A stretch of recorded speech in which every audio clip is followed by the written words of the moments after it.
سلام الله عليكم متابعي الكرام. أمام الهزائم المتتالية للدبلوماسية النظام العسكري الجزائري، وأمام الأحداث التي شهدتها المباراة التي لم تجرى بين فريقي نهضة بركان واتحاد العاصمة الجزائري بدعوى أن الفريق المغربي تهكم على سيادة الجزائر، أخبار غير مؤكدة تفيد بترتيب إقالة رئيس الاتحادية الجزائرية في غضون الأسابيع المقبلة. إخواني المغاربة، لقد طغت العصابة الحاكمة في الجزائر، واحتار المغاربة ومعهم الكاف والفيفا والعالم أجمع على مدى الحقد الدفين الغير مبرر الذي يكنه أبناء الحرق خونة أوطانهم للمغرب.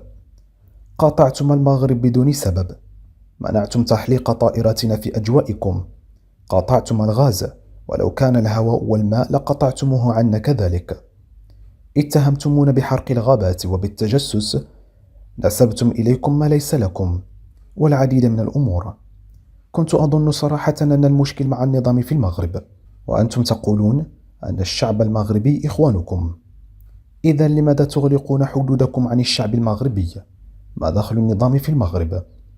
أمريكا وروسيا في عز الحرب الباردة لم يقطعا العمل الدبلوماسي ولم يغلقا السفارات. عزلة عميقة إذن ليس لها نظير تعيشها العصابات الفاسدة في الجزائر. النظام الجزائري لا ملف له إلا الملف المغربي، تارة وحدته الترابية، وتارة أخرى المعاكسات الاقتصادية، وتارة أخرى ما شهدناه الأسبوع المنصرم في مباراة كان من المفروض أن تكون نقطة وصل بين النظام الجزائري والمغرب، ولكن هذا النظام كعادته أبى إلى أن يظهر للعالم مدى الغباء الذي تتميز به القيادة في الجارة الشرقية.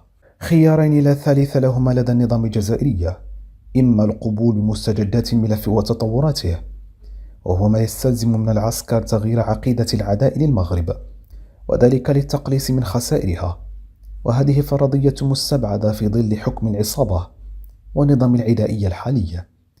أما الخيار الثاني وهو الذي يتبناه النظام حاليا، وهو معاكسة أي حل سياسي سلمي للنزاع، على الرغم من كل ما يكلفه هذا الخيار من ميزانيات تمول من ذخائر البترودولارات، وهذا سيؤدي بالعدو إلى شن حرب لأية أسباب في جنوب المغرب حتى يستطيعون توطين البوليساريو في المنطقة العازلة. وهذه الخطة ما زالت على أجندة الجنرالات.